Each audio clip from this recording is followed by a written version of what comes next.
Western world is heavily weighted in favor of the women.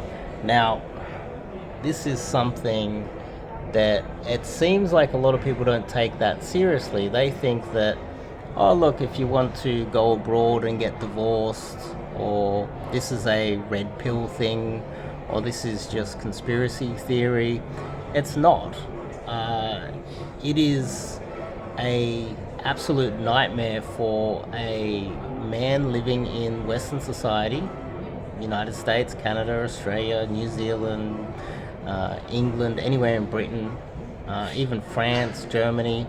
The court system, the family court, is effectively rigged, and it is discriminating against men, and it is also affecting the geopolitical survival of the West, because a lot of the best and the brightest and the wealthiest, therefore, Western men are leaving. Now, let me give you guys an example of why.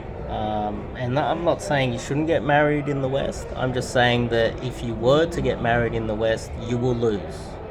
The only way you will win is if you stay with your wife forever and she is just awesome. She is a nice person that will treat you well forever and never leave you. But if she has a change of heart, she has some friends that want to manipulate her, she decides to have some sort of a mental breakdown and take it out on you, you have to suffer the consequences, and she will never be held responsible for her actions. You will be. And everything that you love, everything that you have earned will be on the line. Now, let me give you guys an example. So, my father actually he separated with his ex-wife back in 2015.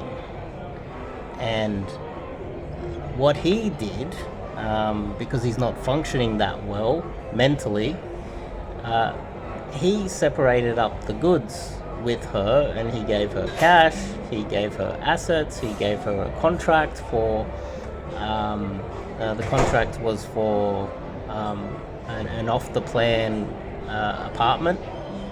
He gave her a whole bunch of other assets, and he continued to give her money after the separation. And he thought that that was going to be okay, that was enough.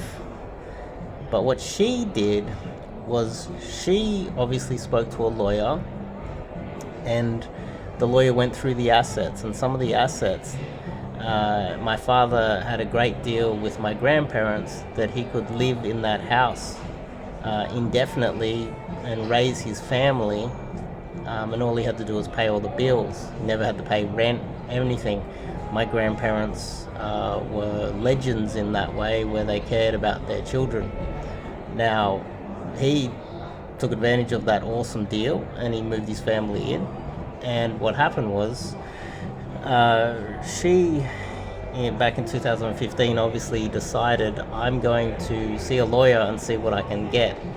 And they discovered that she couldn't take the house because it wasn't in his name, and he didn't have it because my grandmother was still alive. So she decided to wait almost 8 years.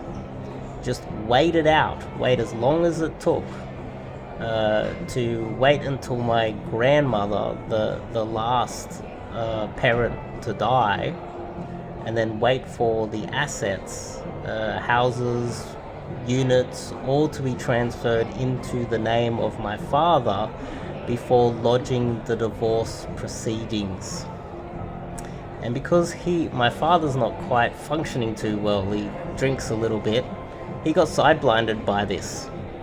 He didn't think that that was possible, and logically you would think that it's not possible. You would think, okay, separation happened almost a decade ago, you can't lodge court proceedings now, can you? Well, you can. Now, if someone, in almost every type of law, there is a time limit before you can lodge it. But when it comes to women, it's unlimited.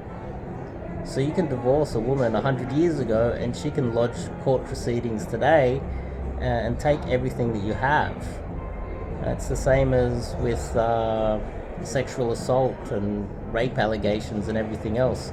20 years later, you can be sidelined by something that you allegedly did even 50 years ago. But if someone was to assault you, you would have a time limit. If someone was to steal something, you would have some sort of a civil case. There would be a time limit for you to take action. When you separate almost a decade ago and she waits out the death of your parents so that she can get her hands on your assets, that's one example of how the family court and the divorce court in the Western world is so heavily rigged in favor of the women. Think about it. If you've survived quite well for almost a decade, why do you need any money now? If you divorced a long time ago, shouldn't you be fine now? What have you earned in the last decade? But as a woman, you are above the law. You are above any sort of rationality, and the court system will always back you, even if you're nefariously trying to get your hands on your ex-husband's assets a decade after you actually separated.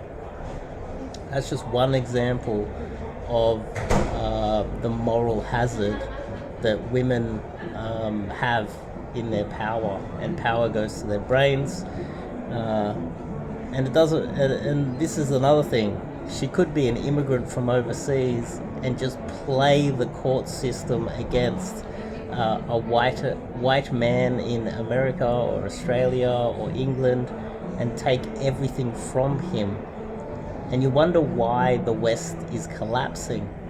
It's because the men that hold the countries in the West on their shoulders are being exploited and destroyed within their countries.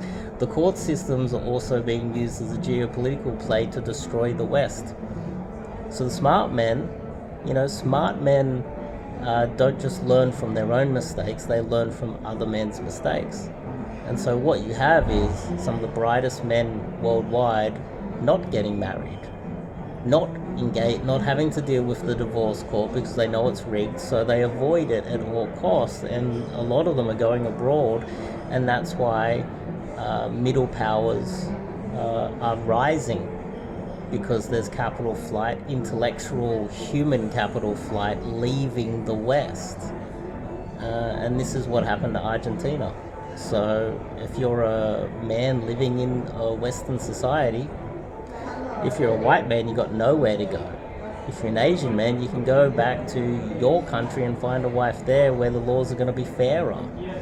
If you're from anywhere else, you can go back to wherever that is and find a wife in whatever your home country is before you immigrated. Even though you were born in the West, your parents probably came from there as well. So it's not necessarily my advice not to get married, but there is a high amount of risk involved, and you are more likely to lose than anything else. Also, I had a guy reach out to me and ask me that very question. What countries do you recommend, and how should I go about finding a wife abroad to have kids? Because it's the only way to secure your interests, because you don't have any interests as a man in the West. Think about that. And even the fact that I'm out here talking and advising men, you can be discriminated against. I've been discriminated against on this channel quite a few times, where I just say, hey, look, we need to avoid these pitfalls. And you have all these women in the comments saying, no, you don't have any rights to choose. You're sheep, you're cattle, you don't have any rights, you're nothing. You don't have the right to choose. You have to take what you're given like a slave. And then what you do is you go abroad. If you're worldly like myself and you have connections worldwide and you can speak to men worldwide and you can travel, you will see that men worldwide have more options. If you've got more options, exercise that right, especially in the West, before it's taken away. Because from here on, the only way is down. The West is not going to survive this. The same way Argentina didn't survive the exploitation of men. It collapsed. That's just a recent example of what happens. So anyway, see you guys in the next video.